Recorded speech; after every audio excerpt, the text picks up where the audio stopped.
ইসলামের শত্রুরা কোরআনের অপমান, মুসলমান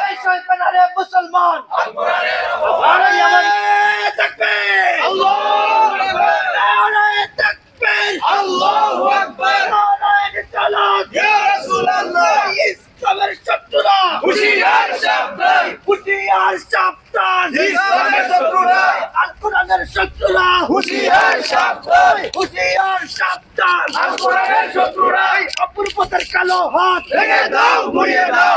শব্দিলদের কালো হাত ভেঙে দাও, ঘুরিয়ে দাও। চালিয়ে দাও, ঘুরিয়ে দাও। অপূর্বতার কালো হাত, এই অপূর্বতার কালো হাত ভেঙে দাও, ঘুরিয়ে দাও। ফাঁসি ফাঁসি ফাঁসি চাই, অপূর্বের ফাঁসি চাই। ফাঁসি ফাঁসি ফাঁসি চাই, অপূর্বের ফাঁসি। এবং যারা মানসিক বিকারগ্রস্ত বলে তাকে সায় দিচ্ছেন, আপনাদেরকে একটা কথা বলি, মানসিক বিকারগ্রস্ত হয়ে কেন সে ত্রিপিটক পুরায় না? মানসিক বিকারগ্রস্ত হয়ে কাউকে কখনো ইনজিল পুরাইতে দেখছেন? মানসিক বিকারগ্রস্ত হয়ে কাউকে কখনো বেদে লাথি দিতে দেখছেন? তারা ঘুরে ফিরে কেন কোরআনের উপরেই বারবার? আর এটা যে মানসিক বিকারগ্রস্ত না পরিকল্পিতভাবে, তার আরেকটি উদাহরণ দিচ্ছি। আমাদের কুমিল্লা বিশ্ববিদ্যালয়ের একটি গ্রুপে এই অবমাননার বিরুদ্ধে আমরা যতজন পোস্ট করেছি, বিশ্ববিদ্যালয়ের তাদেরই একটা বৃহৎ সংসদ, সেই সংসদের বড় পোস্ট হোল্ডারি নেতা প্রত্যেকটা পোস্টে রিপোর্ট দিয়েছে। তার মানে তারা উদ্দেশ্য প্রণোদিতভাবে এজেন্ডা নিয়ে আগাচ্ছে। সারা বাংলাদেশের সাম্প্রদায়িক সম্প্রীতি নষ্ট করে তারা একটি দাঙ্গা সৃষ্টি করতে আগাচ্ছে। কুমিল্লা বিশ্ববিদ্যালয়ের সেই সমস্ত কুলাঙ্গারদেরকে হুঁশিয়ার করে দিচ্ছি, হাত পা ভেঙে দিব। এই চিন্তাও করবি না। এনএসইউতে কিছু করে নাই বলে কুমিল্লা বিশ্ববিদ্যালয়ের শিক্ষার্থীরা কোরআন অবমাননাকে ছেড়ে দিবে, এই জিনিস কল্পনাও করবি না। এবং যারা সাম্প্রদায়িক সম্প্রীতি নষ্ট করে দাঙ্গা সৃষ্টি করতে মরিয়া হয়ে আছেন, সকলের প্রতি আপনাদেরকে সচেতন থাকার আহ্বান জানাচ্ছি। এবং আপনার সামনে যদি এই ধরনের ঘটনা ঘটে, খোদার কসম আপনারা অপেক্ষা করবেন না। একজন মুসলমান হিসাবে আপনার দায়িত্ব আপনি তখনই পালন করে নেবেন। বাংলাদেশ দণ্ডবিধি 295 এর ধারায় বলা হয়েছে, কেউ যদি ইচ্ছাকৃতভাবে এ ধরনের ধর্মগ্রন্থবিধি আঘাত দিয়ে থাকে কোনো চিত্রের মাধ্যমে, কথা বলার মাধ্যমে, তাহলে তার সর্বোচ্চ শাস্তি 10 বছর বলা হয়েছে। কিন্তু আমরা দেখি এই শাস্তিও হয় না।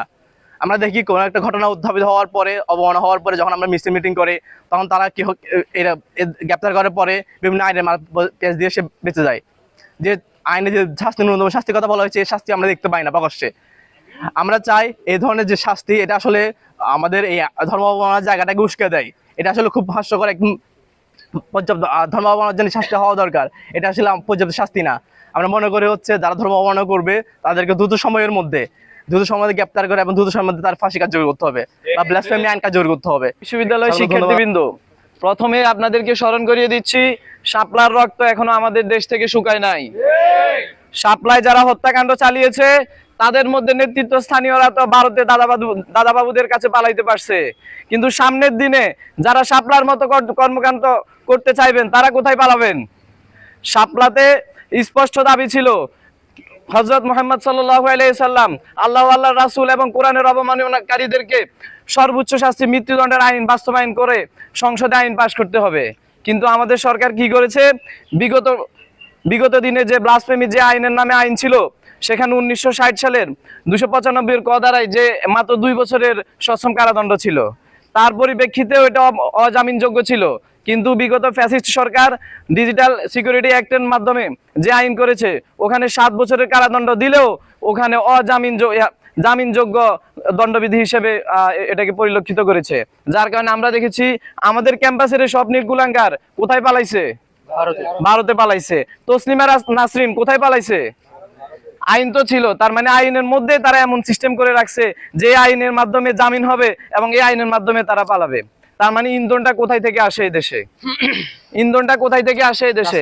আমরা নির্দিষ্ট কোনো দাবি নিয়ে আর দাঁড়াবো না।